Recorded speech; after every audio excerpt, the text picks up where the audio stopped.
조단편 소설 책방 오늘의 이야기 생활비 80만원 외벌이 남편의 실체 하편 시작합니다.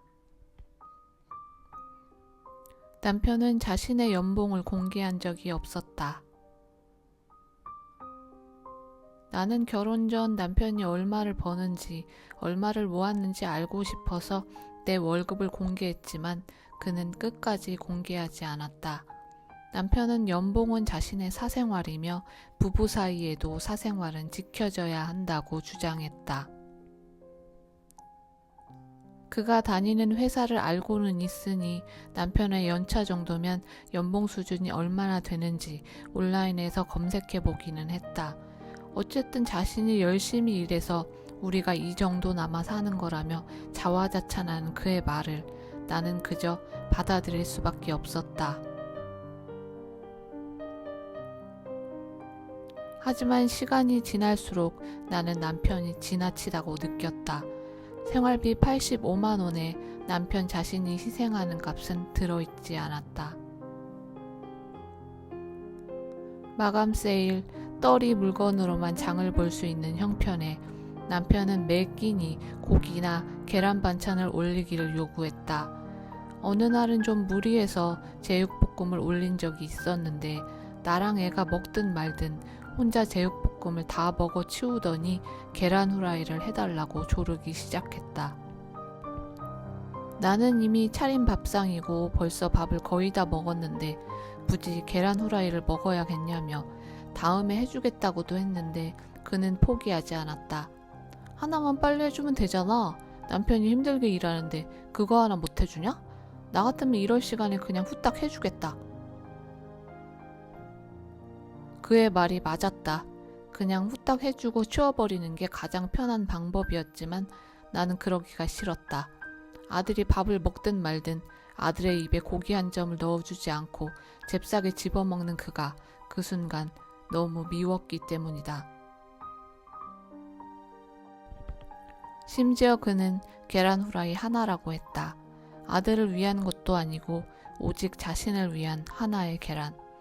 나는 아이가 먹고 싶다는 과자 하나를 사주는데도 벌벌 떠는데 세상에 어쩜 이런 아빠가 있을 수 있을까? 남편은 그동안 내게 영수증을 꼬박꼬박 챙기게 했고 입금해서 체크카드로 쓰는 돈은 그 명세를 샅샅이 살폈다. 그는 수시로 기강을 잡듯이 나를 붙잡고 잔소리를 했는데 늘 결론은 내가 돈을 함부로 쓴다는 거였다. 왜 이렇게 비싼 걸 샀어? 여기가 더 싼 마트가 맞아? 편의점에서는 뭘 샀어? 편의점 비싼데 꼭 편의점에서 사야 했어? 버스는 왜 탔어? 걸어서 30분이면 가는 데잖아. 걸어도 되는 걸 왜 버스를 탔어? 일부러 돈 주고 운동을 하는 세상인데 가까운 데를 왜 차를 타고 다녀? 자기 진짜 돈 이렇게 쓸래? 힘들게 일하는 나한테 미안하지도 않아? 나는 결국 그날 계란 후라이를 해서 바쳤다. 그가 너무 미웠지만 또 그가 나를 잡돌이하는 모습을 아이들에게 보여주고 싶지가 않았다. 아이들이 얼마나 커야 일을 하고 돈을 벌 수 있을까 하는 고민이 깊어지던 즈음에 나는 기가 막힌 이야기를 듣게 되었다.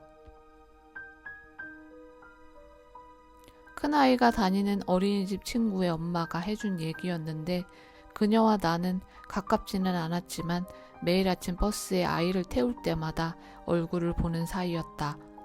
그날 아침 그녀는 유독 나를 안쓰럽게 보면서 아주 조심스러운 기색으로 얘기를 꺼냈다. 저기 내가 이런 말 해도 좋은지 모르겠는데 그래도 좀 알고 있는 게 좋을 것 같아서요. 이후 그녀가 내게 해준 말은 남편의 취미 생활에 관한 것이었다. 남편은 러닝이나 배드민턴, 조기축구에 취미를 갖고 있었는데 그녀는 자신의 남편이 내 남편과 함께 배드민턴을 하는 사이라 알게 된 이야기를 해주었다. 남편이 나를 데려간 적이 없으니 나는 그가 어떻게 취미를 즐기는지 전혀 알지 못했다. 그저 건강에 좋고 돈 안 드는 취미라고 하니 그런 줄로만 알았고 그럴 수밖에 없다고 생각했다. 러닝은 그저 달리는 거고 축구는 축구공만 있으면 되고 배드민턴에 쓰는 도구라고 해봐야 라켓과 공뿐일 텐데 그게 비싸봤자 얼마나 비쌀까 싶었던 것이다. 하지만 그녀의 말은 내 생각과 너무 달랐다. 남편은 배드민턴 동호회 안에서 큰 손으로 통한다고 했다. 밥 잘 사고 술 잘 사고 배드민턴 라켓이나 셔틀콕, 신발 등은 항상 최고급으로 갖추는 그런 사람. 좋은 배드민턴 라켓이 30만 원 정도는 한다는 얘기에 나는 경악할 수밖에 없었다.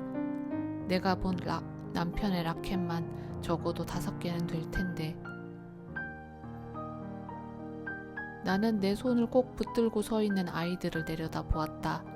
얻어입힌 바지가 짧아져서 아들은 우스꽝스러워 보였고 아장아장 걷기 시작한 딸은 제 오빠가 신었던 신발을 그대로 물려 신고 있었다.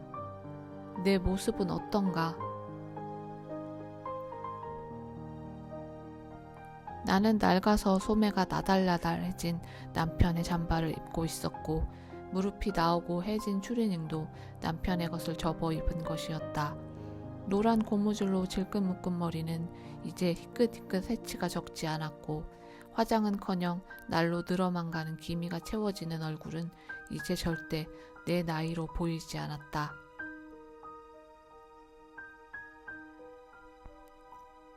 나는 대체 왜 이렇게 살고 있는 걸까? 남편과 나는 같은 목표를 갖고 한 뜻을 가진 동지라고 생각했는데 그건 나만의 착각이었다. 나는 아이들의 손을 힘주어 잡았다. 조단편 소설 책방 새로운 다음 이야기로 이어집니다.